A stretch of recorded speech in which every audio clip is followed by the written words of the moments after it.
Hi, let's talk about Book of the Month predictions for October 2023.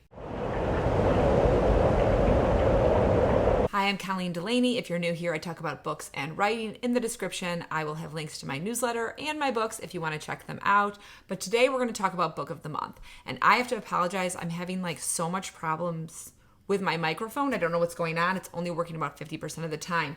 So instead of doing my really long, all the books I think might be Book of the Month, I'm just going to highlight 5 books that I think are going to be Book of the Month picks because I'm just not trusting my microphone to work very well. Also, I'm at my desk because my computer is not working and I can't unplug it and my technology is falling apart. Isn't Mercury retrograde over? I thought it already ended, but mine's happening right now. So we're going to get straight into it with my picks, what I think the 5 books are going to be. The first one is Midnight is the Darkest Hour by Ashley Winstead. It is a thriller/horror. It currently has 474 ratings on Goodreads with a 4.06 average. It's 400 pages on the dot, and it's coming out on October 3rd. Here is your description. For fans of Verity and A Flicker in the Dark, this is a twisted tale of murder, obsessive love, and the beastly urges that lie dormant within all of us, even the God-fearing folk of Bottom Springs, Louisiana. In her small hometown, librarian Ruth Cornier has always felt like an outsider, even as her beloved father rains fire and brimstone warnings from the pulpit at Holy Fire Baptist, which is a great church name. Unfortunately for Ruth, the only things the townspeople fear more than the God and the devil are the myths that haunt the area, like the story of the Low Man, a vampiric figure said to steal into sinners' bedrooms and kill them on moonless nights. When a skull is found deep in the swamp next to mysterious carved symbols, Bottom Springs is thrown into an uproar, and Ruth realizes only she and Everett, an old friend with a dark past, have the power to comb the town's secret underbelly in search of true evil. That sounds so good, so spooky, perfect for October. You got that Southern Gothic flavor going on. It might be a little too scary for me, but boy, doesn't it sound great. Next, I think there's going to be a second thriller on the list, and I think it's going to be The List by Yomi Adegoke. It currently has 3,249 ratings on Goodreads, which is a ton, and a 3.37 average. It's 336 pages and coming out on October 3rd. The main character's last name is very hard to pronounce, so I'm just going to tell you her first name and then I'll spell it for you. Ola, first name, Olagide, who is a celebrated journalist at Woman Magazine, but it's spelled WOMXXXN. Did I spell that right? Yes. Is set to marry the love of her life in 1 month's time. Young, beautiful, and successful, she and her fiancé, Michael, are considered couple goals on their social network and seem to have it all. That is until one morning when they both wake up to the same message. Oh my God, have you seen The List? It began as a crowdsourced collection of names and somehow morphed into an anonymous account posting allegations on social media. Ola would usually be the first to support such a list. She'd retweet it, call for the men to be fired, write article after article, except this time, Michael's name is on the list.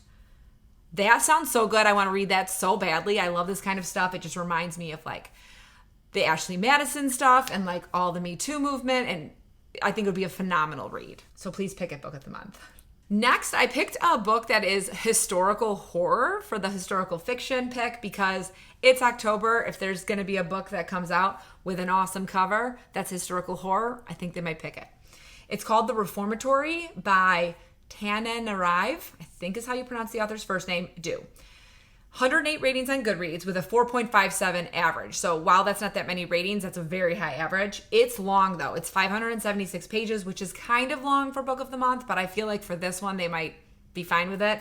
And it comes out on Halloween. Gracetown, Florida, June 1950. 12-year-old Robbie Stevens Jr. is sentenced to 6 months at the Gracetown School for Boys, a reformatory, for kicking the son of the largest landowner in town in defense of his older sister, Gloria.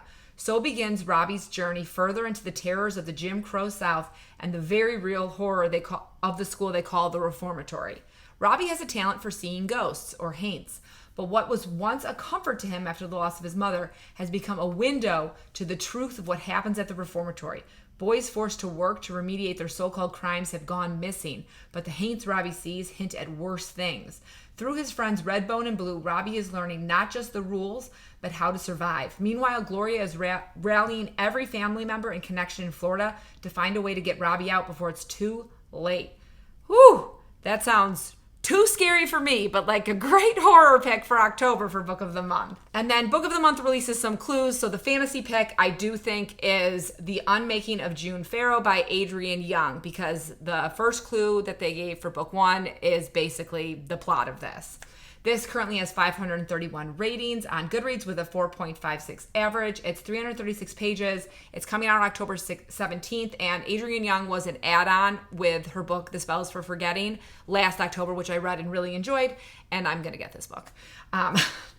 A woman risks everything to end her family's centuries-old curse, solve her mother's disappearance, and find love in this mesmerizing novel from New York Times bestselling author of Spells for Forgetting. In the small town of Jasper, North Carolina, June Farrow is waiting for fate to find her. The Farrow women are known for their thriving flower farm and the mysterious curse that has plagued their family line. The whole town remembers the madness that led Susanna Farrow's disappearance, leaving June to be raised by her grandmother and haunted by rumors. It's been a year since June started seeing and hearing things that weren't there. Faint wind chimes, a voice calling her name, and a mysterious door appearing out of nowhere. The signs of what June knew was already coming.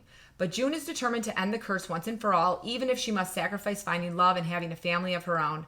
After her grandmother's death, June discovers a series of cryptic clues regarding her mother's decades-old disappearance, except they only lead to more questions. But could the door she once assumed was a hallucination be the answer she's been searching for? The next time it appears, June realizes she can touch it and walk past the threshold. And when she does, she embarks on a journey that will not only change both the past and the future, but also uncover the lingering mysteries of her small town and entangle her heart in an epic star-crossed love. That is something I'm going to read and love. And I'm so excited because I did really enjoy The Spells for Forgetting. And then lastly, for my contemporary / lit fic piece, I'm going to pick Family Meal by Brian Washington. It currently has 130 ratings on Goodreads with a 4.28. It's 320 pages. Its publication date is October 10th. And you're going to see that like I have a lot of themes in this list. And the theme is spooky. Okay.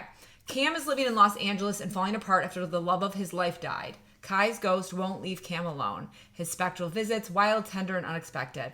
When Cam returns to his hometown of Houston, he crashes back into the orbit of his former best friend TJ and TJ's family bakery. TJ's not sure how to navigate this changed Cam, impenetrably cool and self-destructing, or their changed estrangement. Can they find a way past all that's been said and left unsaid to save each other? Could they find a way back to being okay again, or maybe for the first time?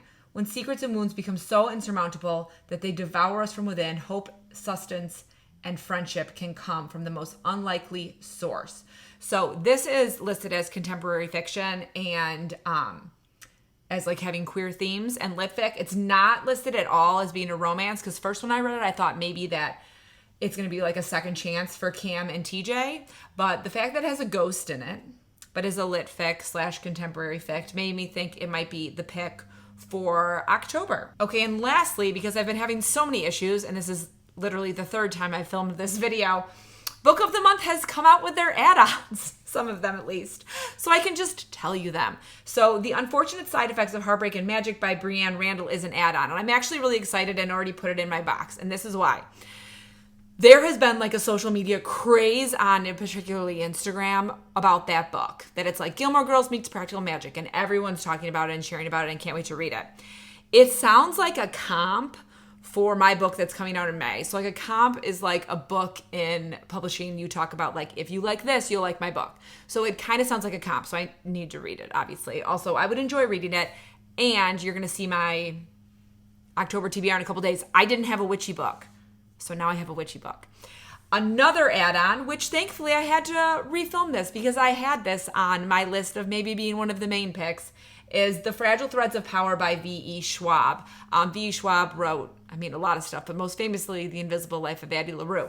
I was actually not sure whether that was going to be picked because it is really long. I'm actually going to look up how long it is for you right now. It's 656 pages, which is really long.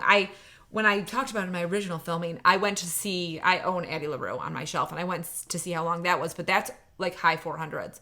So this is a big honking book, but V. Schwab is so popular, and I feel like people will buy it because it's written by her. I don't know if they're going to add any more add-ons. Sometimes add-ons are kind of weird. They don't always drop them on the same day they drop the book. Sometimes they drop them like mid-month and you have to wait till the next month to get them. But so they did drop at least 2. It's hard for me to remember like books that I wasn't necessarily super excited about. Like when I look at the add-ons, While You Were Out by Meg Kissinger, I don't remember if that was an add-on last month or not. It might have already been an add-on. It might be new.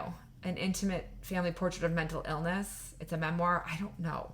I don't remember. So, but you might remember if that sounds like something you would like, whether or not they had it. All right.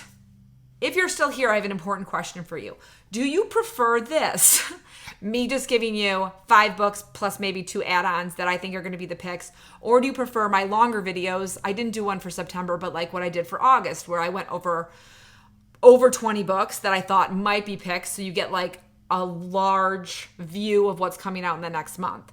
Let me know in the comments which format you prefer. Also, if you prefer getting this video more like around mid-month or right before the picks drop.